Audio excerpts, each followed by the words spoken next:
Maxime se retrouva de plus en plus isolé alors qu'il continuait à utiliser l'appareil photo. Chaque photo révélait une nouvelle vérité, souvent inconfortable ou même terrifiante. L'appareil semblait développer une autonomie inquiétante, capturant des moments que Maxime n'avait même pas l'intention de photographier. Une nuit, Maxime fut réveillé par un bruit étrange. En se levant pour enquêter, il trouva une nouvelle photo sur la table de la cuisine. Cette fois-ci, la photo était particulièrement sinistre. Elle montrait son propre reflet dans le miroir, mais l'image était déformée, avec des yeux inexpressifs et une bouche béante comme une gueule de monstre. Maxime sentit un frisson glacial parcourir son dos. Elle décida de ne plus utiliser l'appareil et tenta de se débarrasser de lui, mais chaque fois qu'il essayait de le jeter ou de le cacher, l'appareil réapparaissait mystérieusement dans sa maison. Les photographies continuaient d'apparaître, toujours plus dérangeantes. Maxime consulta un expert en paranormal, Dr Léonard, qui avait la réputation d'avoir résolu des cas étranges. En examinant l'appareil, Dr Léonard fit des grimaces et secoua la tête. Cet appareil a l'air d'être plus qu'un simple artefact ancien. Il semble avoir une volonté propre, ou peut-être qu'il est lié à une entité malveillante. Dr Léonard expliqua que certains objets pouvaient être maudits, capturant les peurs et les émotions négatives des gens.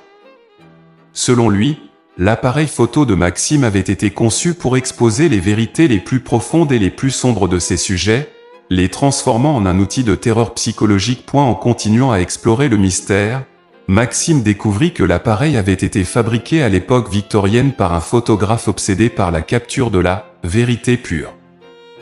L'objectif de l'appareil n'était pas seulement de capturer des images, mais d'exposer des vérités que les gens n'étaient pas prêts à affronter. Un soir, alors qu'il examinait les photos, Maxime trouva une image particulièrement troublante, une scène de sa propre maison, avec des ombres déformées et une figure sombre se tenant derrière lui. Le visage de la figure était celui d'un ancien propriétaire de l'appareil, un homme qui avait été accusé de crimes horribles. Maxime commença à réaliser que l'appareil n'était pas seulement une source d'embarras, mais qu'il semblait être une passerelle vers une entité malveillante, nourrie par les émotions et les vérités révélées.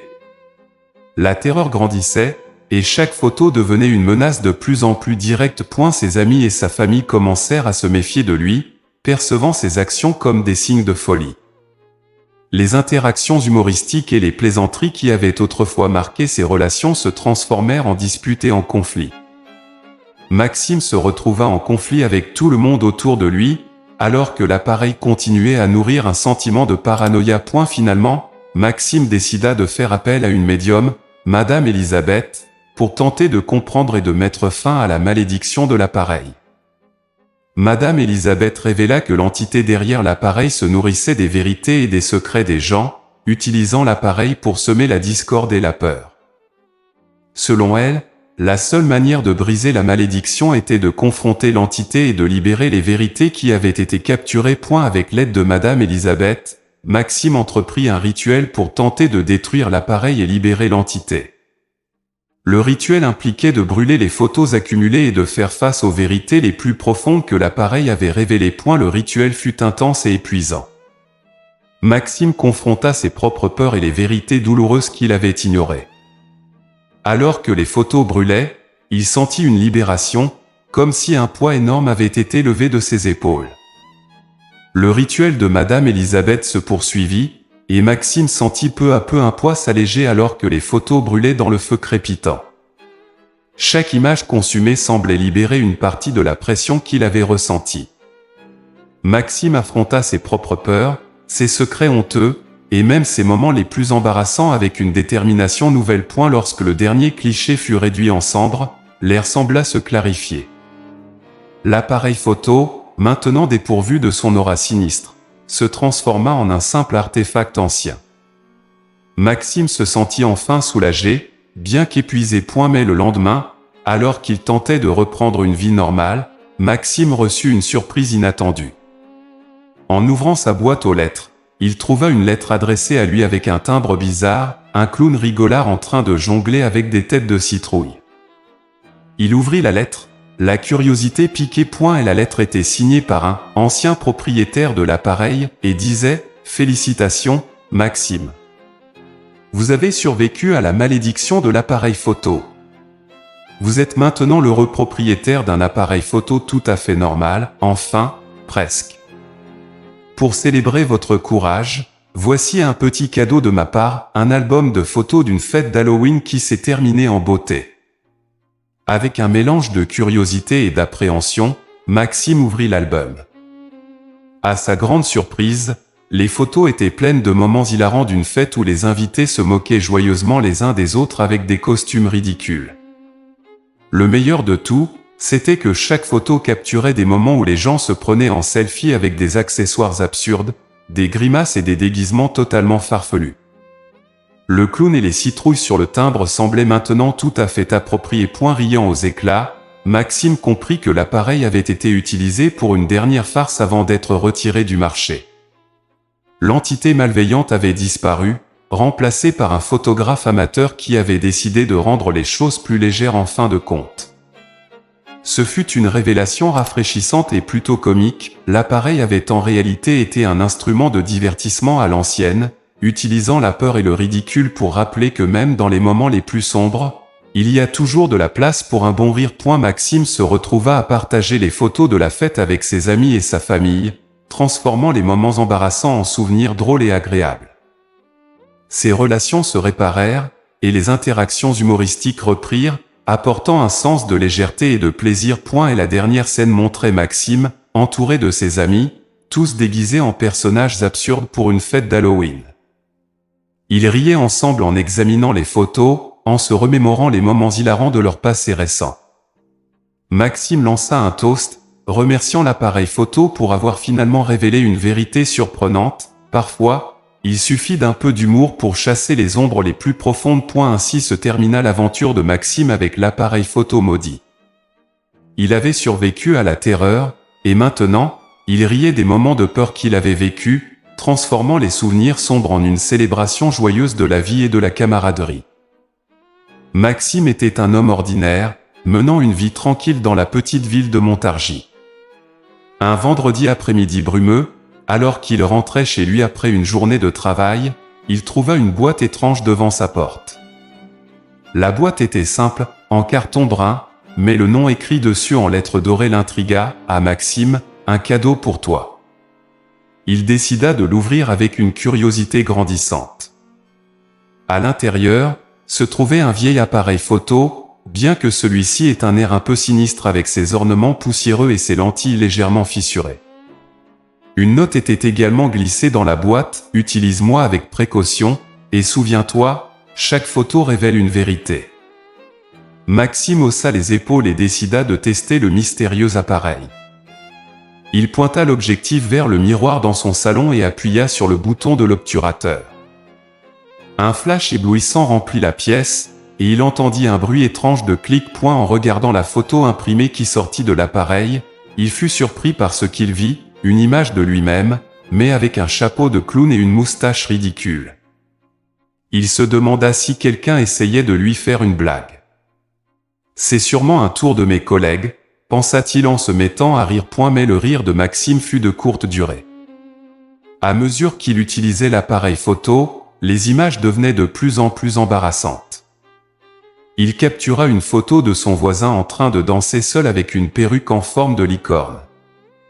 Le voisin, un homme habituellement très sérieux, se retrouverait bientôt avec des rires ininterrompus et une humiliation involontaire. Et la situation devint encore plus étrange lorsque, en photographiant son propre reflet une fois de plus, l'appareil sembla saisir quelque chose de plus que ce qu'il y avait devant lui.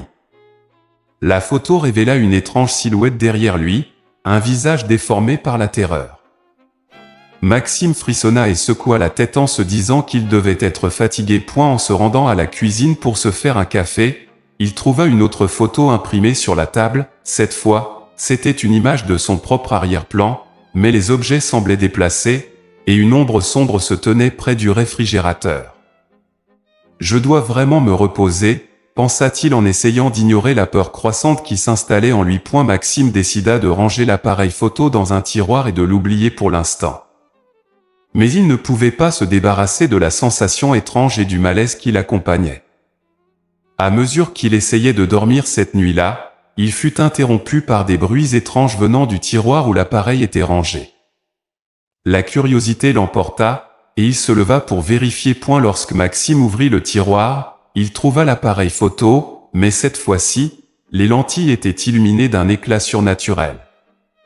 Il y avait une nouvelle photo imprimée, un cliché du coin de sa chambre où il se tenait, mais l'image était floue et déformée, avec des formes indistinctes qui semblaient se mouvoir. Maxime se rendit compte qu'il ne pouvait plus ignorer ce phénomène étrange. Il décida de garder l'appareil photo à portée de main, malgré l'inquiétude croissante. Que se passait-il réellement avec cet appareil photo maudit?